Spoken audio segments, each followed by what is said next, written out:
عراق کا بادشاہ ملک فیصل اول گہری نیند میں تھا۔ اس نے خواب میں دیکھا کہ کوئی اسے کہہ رہا تھا کہ ہم رسول اللہ صلی اللہ علیہ وآلہ وسلم کے دو صحابی دریائے دجل کے کنارے دفن ہیں، دریا کا رخ تبدیل ہو رہا ہے، پانی ہماری طرف بڑھ رہا ہے۔ حذیفہ بن یمان رضی اللہ تعالی عنہ کی قبر مبارک میں پانی آ چکا ہے، جبکہ جابر بن عبداللہ رضی اللہ تعالی عنہ کی قبر میں نمی ہونے لگی ہے۔ ہمیں یہاں سے نکال کر دریا کے کنارے سے کچھ فاصلے پر دفن کیا جائے۔ عراق کے بادشاہ نے یہ الفاظ خواب میں سنے، لیکن ان کی طرف کوئی توجہ نہ دی۔ دوسری رات پھر یہی الفاظ سنائی دیے، لیکن اس نے اب بھی توجہ نہ دی۔ تیسری رات یہ خواب عراق کے مفتی اعظم نور السعید پاشا کو دکھائی دیا۔ انہوں نے اسی وقت وزیر اعظم کو ساتھ لیا اور بادشاہ کی خدمت میں پہنچ گئے۔ جب انہوں نے بادشاہ سے اپنا خواب بیان کیا تو بادشاہ چونکا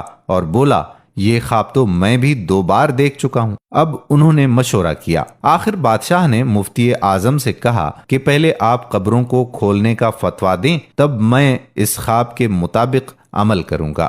مفتی اعظم نے اسی وقت قبروں کو کھولنے اور ان میں سے نعشوں کو نکال کر دوسری جگہ دفن کرنے کا فتویٰ جاری کر دیا۔ اب یہ فتویٰ اور شاہی فرمان اخبارات میں شائع کر دیے گئے اور اعلان کیا گیا کہ عید قرباں کے دن دونوں اصحاب رسول صلی اللہ علیہ وآلہ وسلم کی قبریں کھولی جائیں گی۔ اخبارات میں جوں ہی یہ خبر شائع ہوئی تو دنیا اسلام میں بجلی کی طرح پھیل گئی۔ اخبارات کی دنیا اس خبر کو لے اڑی، اور مزے کی بات یہ کہ یہ حج کے دن تھے۔ تمام دنیا سے مسلمان حج کے لیے مکہ اور مدینہ میں پہنچے ہوئے تھے۔ انہوں نے درخواست کی کہ قبریں حج کے چند روز بعد کھولی جائیں تاکہ وہ سب بھی اس پروگرام میں شرکت کر سکیں۔ اسی طرح حجاز، مصر، شام، لبنان، فلسطین، ترکی، ایران، بلغاریہ، روس اور ہندوستان وغیرہ ملکوں سے شاہ عراق کے نام سے بے شمار تار پہنچے کہ ہم بھی اس موقع پر شرکت کرنا چاہتے ہیں۔ مہربانی فرما کر مقررہ تاریخ چند روز آگے بڑھا دی جائے۔ چنانچہ دنیا بھر کے مسلمانوں کی خواہش پر دوسرا فرمان یہ جاری کیا گیا کہ اب یہ کام حج کے 10 دن بعد کیا جائے گا۔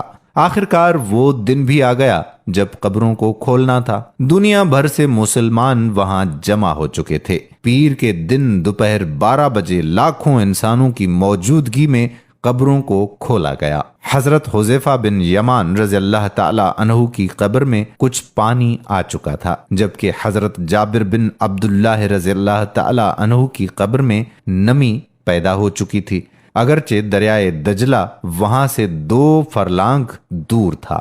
تمام ممالک کے سفیروں، عراقی حکومت کے تمام ارکان اور شاہ فیصل کی موجودگی میں پہلے حضرت حذیفہ بن یمان رضی اللہ تعالی عنہ کی نعش مبارک کو کرین کے ذریعے زمین سے اس طرح سے اوپر اٹھایا گیا کہ ان کی نعش کرین پر رکھے گئے اسٹریچر پر خود بخود آ گئی۔ اب کرین سے اسٹریچر کو الگ کر کے شاہ فیصل، مفتی اعظم، وزیر جمہوریہ ترکی اور شہزادہ فاروق ولی عہد مصر نے اسٹریچر کو اپنے کندھوں پر اٹھایا اور نہایت احترام کے ساتھ ایک شیشے کے تابوت میں رکھ دیا۔ پھر اسی طرح سے حضرت جابر بن عبداللہ رضی اللہ تعالی عنہ کی نعش کو نکالا گیا۔ دونوں نعشوں کے کفن بالکل محفوظ تھے، یہاں تک کہ داڑھی مبارک کے بال بھی صحیح سلامت تھے۔ نعشوں کو دیکھ کر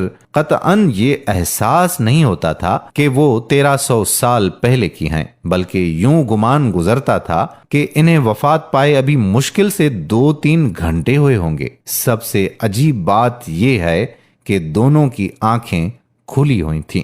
ان میں اس قدر تیز چمک تھی کہ دیکھنے والے ان آنکھوں میں آنکھیں ڈال کر دیکھ نہ سکے۔ بڑے بڑے ڈاکٹر یہ منظر دیکھ کر دنگ رہ گئے۔ سچ ہے کہ محمد صلی اللہ علیہ وآلہ وسلم کے غلاموں کا کفن میلا نہیں ہوتا۔ امید کرتے ہیں کہ یہ معجزاتی اور تاریخ ساز ویڈیو آپ کو ضرور پسند آئی ہوگی۔ اگر اسلام سے محبت ہے تو آپ اس ویڈیو کو دوسرے لوگوں تک ضرور پہنچائیں تاکہ انہیں بھی اسلام کی تاریخ کے بارے میں پتہ چل سکے۔ آنے والی ویڈیو تک آپ کا میزبان قادر کلہوڑو آپ سے اجازت چاہتا ہے۔ اللہ حافظ۔